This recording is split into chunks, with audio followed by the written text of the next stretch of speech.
Hello, and welcome to the Satellite Image Deep Learning Podcast. I'm Robin Cole, and it's my pleasure to present another technically focused episode in the series. In this episode, I catch up with Jake Wilkins to learn about deep learning in Google Earth Engine. Jake has been building commercial Earth Engine applications for the past 3 years, and in this conversation, he described the pros and cons of several approaches to using deep learning models with Earth Engine. I hope you enjoy this episode. Hi, Jake. Welcome to the podcast. How are you? Good, thank you, Robin. How are you doing? Yeah, pretty good, thank you. Looking forward to getting stuck in and learning about Google Earth Engine and then deep learning in there. Do you mind just giving us a brief intro to what Earth Engine is, and then we can take it from there? Yeah, sure. So Earth Engine is the cloud solution offered by Google, kind of a competitor along the lines of Microsoft Planetary Computer, and it's all based in the cloud. Perfect kind of for your big data uses, Landsat, Sentinel-2, that kind of thing. And we're digging into that today, I expect. Absolutely. And you're a bit of an expert in machine learning in Earth Engine. What are the options there then? Yeah, of course. So let me just start screen sharing because I can have a quick look at that. Perfect. Yeah. So first of all, everything that we talk about will be at this link, which should link you to a Google Doc, which has everything that I'm talking about. So first of all, let's have a look at machine learning itself. That's actually implemented in the platform. So machine learning in Earth Engine itself is kind of offered in a few various ways. You've got the traditional methods. So this is supervised, unsupervised, and regression. And these are implemented directly within Earth Engine's kind of data types and handled on-site on the server side. So there's no need to kind of bring any data across onto the client. It's all based on there. And the benefits of that is that it's quite efficient. It's quite quick. So we're talking about Earth Engine offers a few different APIs, but the on-the-fly API is requests less than 5 minutes. And this is the sort of thing that will run in less than 5 minutes. It's quite well implemented, unless you've got maybe big data sets. And then outside of those existing options, you would have like what we're interested in, which is the deep learning applications, the more advanced applications. That's kind of done mostly outside Earth Engine, but they kind of cheat a little bit. So it's still in Google Cloud. You can still do everything server side. That's the last option that we'll look at, but it's also the most complex. And it's a bit of a faff, I would say. It is a bit of a faff. But yeah, I'm happy to kind of start having a look if you'd like. Yeah, let's go for it. Perfect. So I think first off, it's going to really matter to people who are looking to do this on pricing and how that's done. So I think it is still free for those who are doing research applications and non-commercial use cases. But Earth Engine has now gone commercial about a year ago. So commercial applications, you are now charged, and you are charged in various ways. So there's 3 pricing options at the moment. So basic, professional, and premium. And this does affect how you might go about implementing a solution, right? If we're interested in the batch system, where you can run stuff for 10 days, it's going to be quite important to you that you don't use too much of that during deep learning. So it's worth having a note of that while we're going through this. So start with the first option, which is the batch option. Now, batch is kind of the simplest because it probably ties into what people are already used to using. So GeoTIFFs, okay? And that makes it nice and simple. So if we start with, in this case, we're looking at Kusheng Wu's segment geospatial package alongside a GEE map. And it's really dead simple in this use case. So first off, obviously, install packages, import them. And this here is our first bit of Earth Engine code. So we're looking at NAIP, which is an agricultural image collection in the US. It's quite high resolution, I think around 1 meter. And we're filtering for some dates, filtering for some bands, and then getting the very first image. So this will be quite early in that image collection and on a particular point, which is here. And if I visualize that just using like a WMS URL, that's our image. So as I said, we'll have a look at the batch system. So the batch system, you can run tasks for up to 10 days, I believe, on the batch system. It's at a cheaper price per compute hour And it's really for those long running jobs, maybe something that's quite an expensive operation, as in it's going to take a long time. Or if you're not too worried about speed and you want to save some money, the batch system is kind of your go-to. Okay. And you can see here, I've created that image, and I've saved that, in this case, to my drive. That's your Google Drive? My Google Drive, yeah. Okay. Yeah, so for a commercial application, you might want to put it into cloud storage, which is also a viable option, or you might want to put it into an asset, which is Earth Engine's own internal storage. So that means it's in their format. You can then run stuff inside the app with that asset. So you can kind of do a pre-computation step and then save it as an asset sort of thing, and save it as your own image collection. But in this case, multiple different ways of getting the data out, essentially, but they're all Google ways, as far as I can see. You couldn't put it onto Amazon S3 from this API. Okay. No. So you'd have to probably push it to Drive or push it to storage and then to S3, yeah, to a bucket. So yeah, you can see this created quite simple to create a batch export. Run that. This is how long it took roughly. Used up 2 seconds of batch ECU. So considering I think we have 10 hours on the most basic plan, not that expensive. I mean, in this case, I've not done anything. I've not done any composites. I'm literally just exporting the image. People who use Colab will be familiar with that, just mounting my Google Drive and then pointing SAM Geo to that. So we're using the segment anything model, and I've got a location, which is my geotiff. And there we go. We get our nice segments out of that, our segmentation. So that's kind of a really basic look at how you might do inference. And that's probably quite good for someone who maybe already they have a pipeline set up, but they want a way to kind of do the big computation jobs like your composites or your cloud-free mosaics in Earth Engine, and then export it out and run the inference locally. Right. And then presumably you could then import that mask back into the Earth Engine and display it there if you need. Yeah. So there'll be, I think in the next one, there is a little bit of a code sample on how to bring it back into Earth Engine. So you can upload geotiffs back into Earth Engine that way. So the next method of kind of extracting data out of Earth Engine is the REST API. So this next notebook is based on presentation that Kel Market did from Google, scaling with the REST API. As I said, there's links in that document. That's got a great YouTube talk. He runs through all of this in like brilliant detail, but we can go through the very like key points here, because this is actually quite an interesting look at things. This ties in well with X-ray and things like that, which probably interest people who are doing that kind of deep remote sensing stuff. And we're also using this package which Kel Market wrote himself. I think he wrote this during his PhD before he joined the Earth Engine team. And it's essentially kind of a wrapper for the Earth Engine REST API. So rather than having to make requests yourself and push it into X-Array, he's built that up himself, which is really nice. Right. And so the first bit is, this is kind of Earth Engine. This is like your bread and butter Earth Engine code. It's quite basic in a sense. We're looking at Cambodia. We're taking some Landsat images and doing a cloud mask, and also adding some extra bands. And I think the end goal of this notebook is to create a deforestation monitoring algorithm. So what he's first doing is he's grabbing some before and after data of a particular area of interest, and creating that and exporting, like I said, pre-computing it as an asset. So this is going straight back into Earth Engine, and you can see that here. So EE batch export to asset. So that's staying in Earth Engine. We're not getting out any egress on that. But what it lets us then do is add in an extra band. So are you familiar with the Hansen forest loss data set? Not personally, no. So this is a big one that's kind of Google's brought in alongside working with Hansen, who's a researcher. It's essentially a historic look at Landsat data for about 23 years, and it's adding deforestation bands and lets you monitor those deforestation. So it's got a pixel where it will say, in this year, we lost this pixel to deforestation.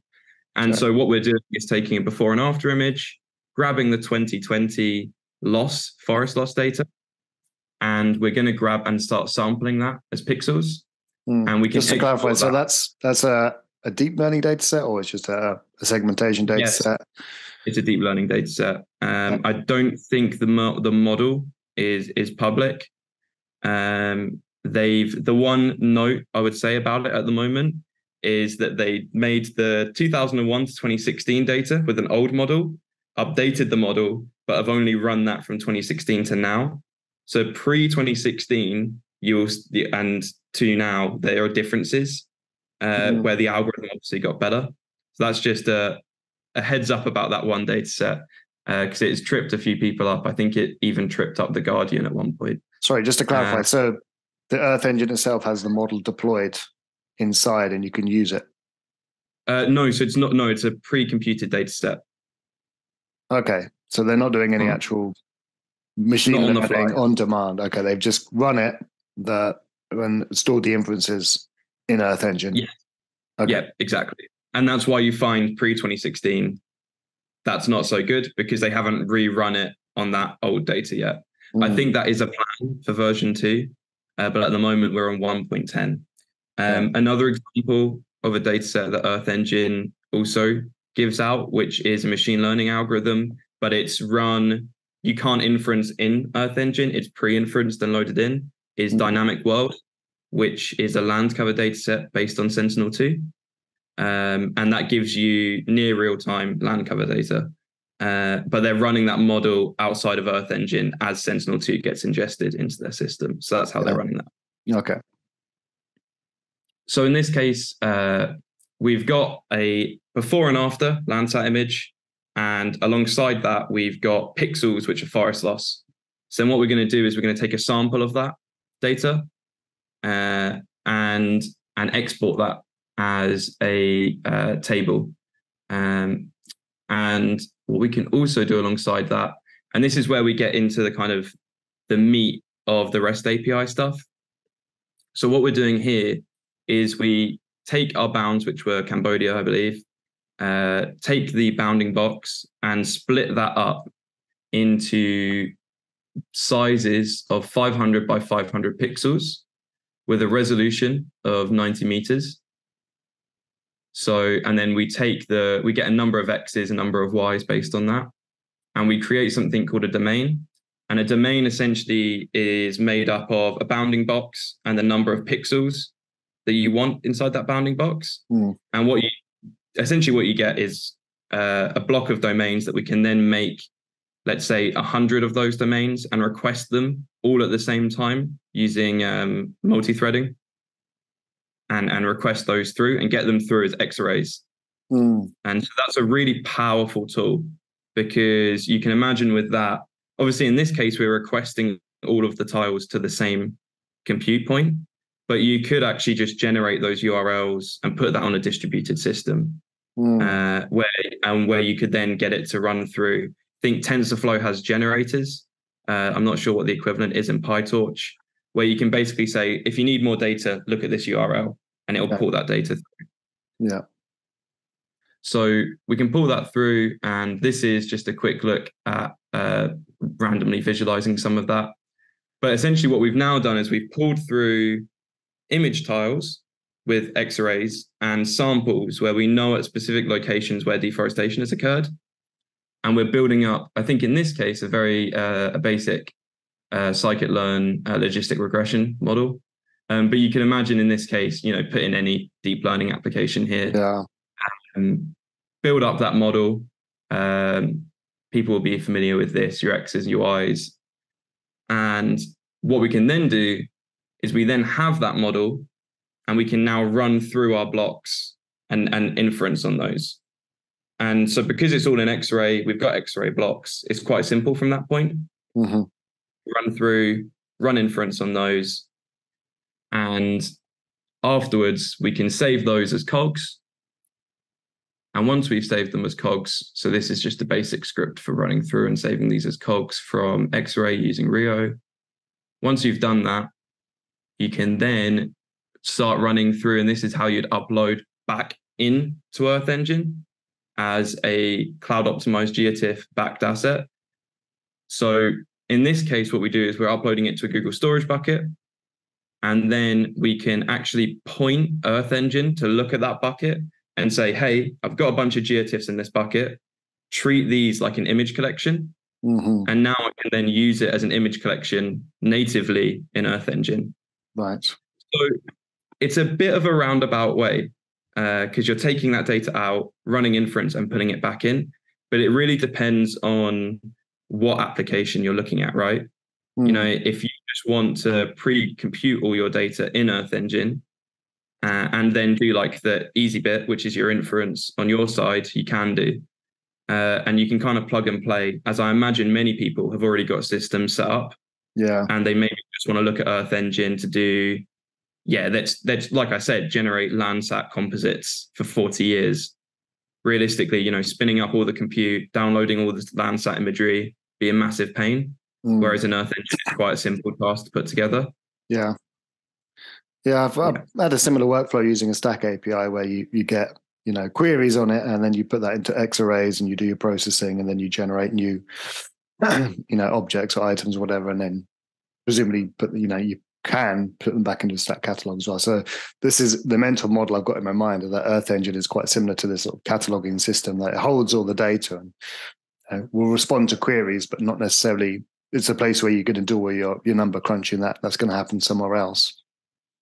Yeah, exactly. I mean, they've got literally petabytes. I think it's something like 50, 60 petabytes. I think the number keeps getting too big that they've forgotten to update the number on the homepage, but it's probably approaching 100 at some point now. So it's an impressive catalog. It has got a simple API, which is nice. You know, for the basic tasks, it's quite easy to do stuff.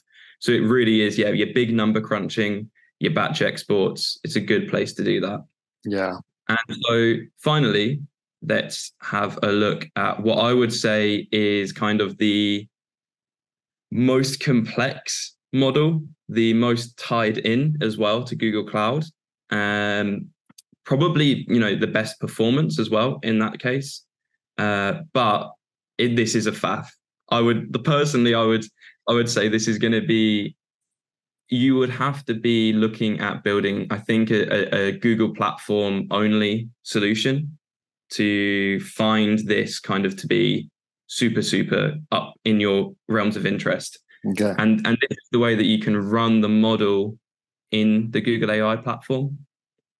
And I should say, it's a little bit confusing at the moment because Google's obviously having a massive AI drive, and they've renamed Google AI platform to Vertex platform. But what you're going to find is that there's going to be lots of places that still say AI platform, but when you actually try and find the AI platform, you're going to get sent to Vertex. So I imagine that a lot of this might be likely to change in small ways, but I imagine grand general overall scheme, this should roughly be as you expect it to be. Okay. And you can see in this notebook, which is made by Google, this is Google's own notebook, still refers to it as the AI platform. Okay. And the function calls are still to the AI platform. And the rough infrastructure for the way that this works, and before I go through like the nitty gritty of this notebook, is that you've got your TensorFlow model that you've trained outside of Earth Engine, most likely, or maybe with some Earth Engine data. And then once you've got that TensorFlow model, you can upload that to the Google Cloud platform at Vertex AI, which will handle your model for you. And it will also handle inference and inference scaling. So, you know, you can distribute that model across maybe 10, 20 compute nodes. And then what you will do is you send data directly from Earth Engine, and Google is managing this for you. So it's piping that data for you, manipulating that data so it's in the right format, it's in the right tensors, puts it through the model as tiles, and then brings it back into Earth Engine. But it's doing that without you having to handle that piping. But it does mean that you have to do quite a bit of work before like uploading that model to make sure that you're doing it in the way that they like and in the way that's going to work for Earth Engine. Yeah. I mean, that sounds like one of the most sort of practical approaches once it's all set up for deploying. Yeah. And of course, with TensorFlow, you can do not just deep learning, but also like decision trees and other kinds of models. So you could just have this as your approach for doing machine learning on Earth Engine, and that would be flexible. Yeah, exactly. And then you've also got ways to build models in the Google platform without actually having to do this outside of it. There's AutoML, which is a pretty cool platform where you can upload imagery that's pre-labeled, and it will handle all the hyperparameters. It will kind of create the best guess segmentation model, the best guess detection model that it can come up with. And so there are benefits to being in that platform, but I would say this is definitely very much a commercial application. I can't see individual users or academics really wanting to do this. If you're doing this just having a play about with Earth Engine, you're going to have to put your credit cards up on Google Cloud Platform, and you may be reticent to do that. Yeah. Well, I'm intrigued. Let's have a look at this then. Yeah, perfect. So simple importing packages, importing TensorFlow. They link to another notebook here, which is where they've kind of pre-computed the data for us. Very similar to the last one, which is Landsat 8, generating some land cover labels instead this time rather than forest loss. And what we're going to do is we're going to read that data in, read it in. And I mean, this is probably your bog standard TensorFlow sort of workflow. You bring it in as a data set. You run through the TF record. You can export straight from Earth Engine as a TF record rather than as a GeoTIFF, which makes this a bit easier. We're going to run through and train the model. We do have to adjust the shape. So that's specifically for how Earth Engine handles, I think, inferencing over space rather than time. You'll have to modify which way your array is or which way your tensor is. And we create a Keras model here. And then we save that model. And so this model is going to get saved into a Google Cloud Storage bucket. And then this is the bit which I say is a bit weird and probably doesn't seem to be that logical, but essentially you're mapping the inputs and the outputs that TensorFlow gives you to the Earth Engine outputs. And you're doing the same thing here. They have a command line tool, which you have to use to actually upload your model. And I did have a look at the source code for this, and I've linked that in the notebook. Sorry, not the notebook, the document as well. So you can have a look at that source code. It's to do with the RPCs of how it's called. They're manipulating that so it's in a particular format for Earth Engine. And then finally, you have your deployment step. You've created that model and you deploy that model. And then in Earth Engine, this is kind of how you then call that model once it's uploaded. So same as before, we've created a Landsat 8 surface reflectance collection. We're going to filter for a particular year. We're going to map through and mask that image, get the median. So this is doing our compositing and cloud masking, and we can visualize that map as well like this.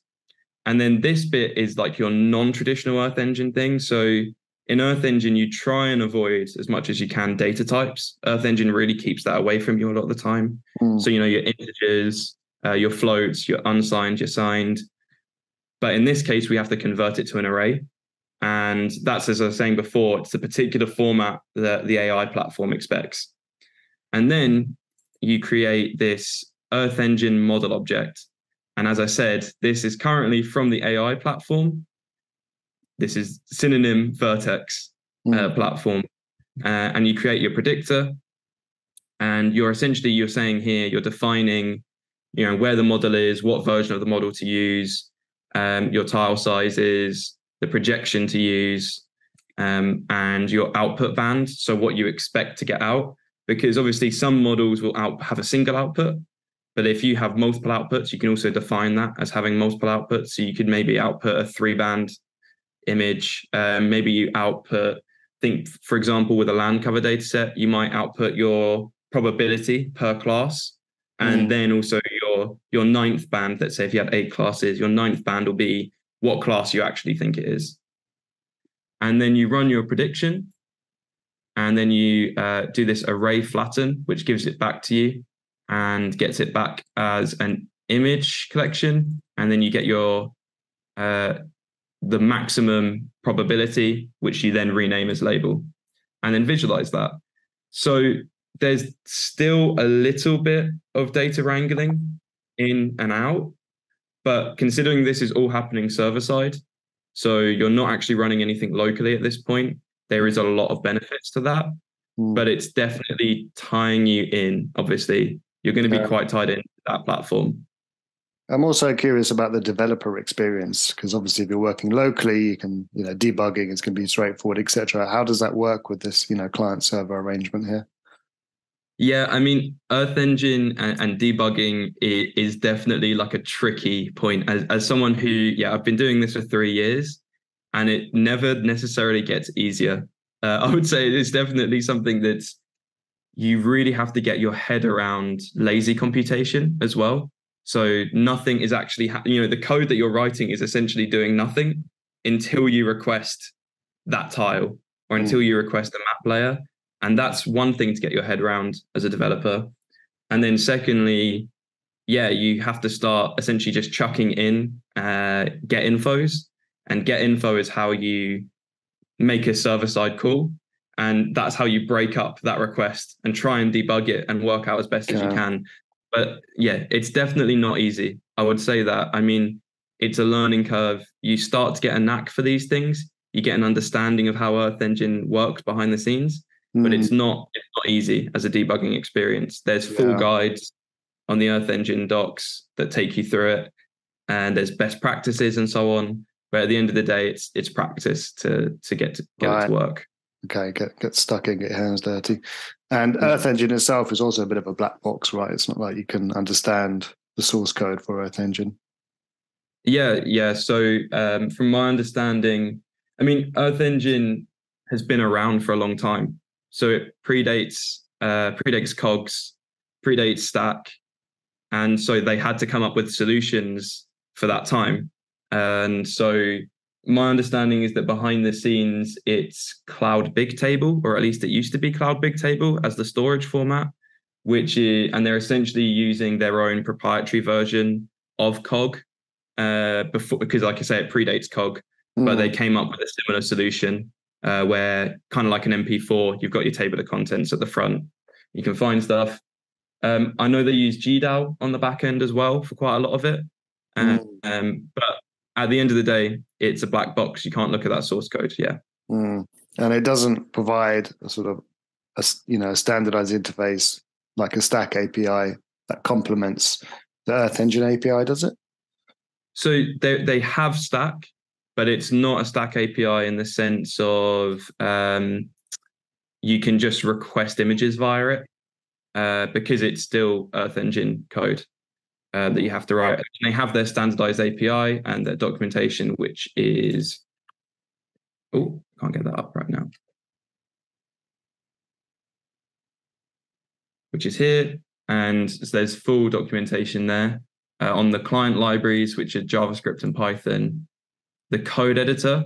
And I will say one benefit of the Earth Engine is you have this online code editor, quite similar to Colab, where you've got a map, a little code window, direct access to all your tools, but it's all in JavaScript, which I'd say is also a negative.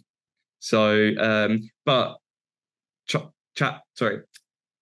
ChatGPT is very good at converting JavaScript to Python. So if you want to, make some quick proofs of concept and then translate that to Python for your environment, you can do that.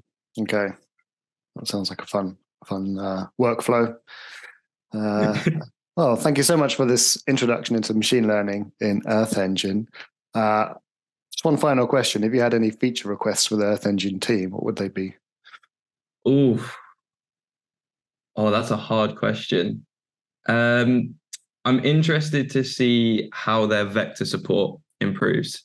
Okay. I think vector support is going to be a really big commercial application that they're going to need.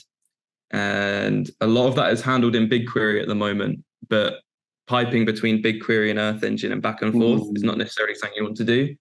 They recently added in kind of, I suppose, vector tiles is what you'd call them, but they call them feature views, which was really nice, really helpful to have. But I'm interested to see how they improve mostly the efficiency and speed in geometry applications at the moment in Earth Engine. That's going to be a big one to get the commercial players on board is GIS. Okay. So just so I understand, does that mean right now if I've got a model that does like building detection and I want to polygonize that and export that as vectors, I currently couldn't do that with the workflows you described? No, you can. You can do that. There is some vector support, but I would say it's not as good as it could be. Is what I'm saying. I'm interested to see how they maybe make it a bit quicker, because I think the main thing at the moment is it is a bit slow. Okay, right. That's a good one. Let's hope they're listening. Well, thanks again, Jake. It's been a really fascinating conversation. I've learned an awful lot about Earth Engine today. If people want to follow your personal, posts on this topic, where's the best platform for them to do that?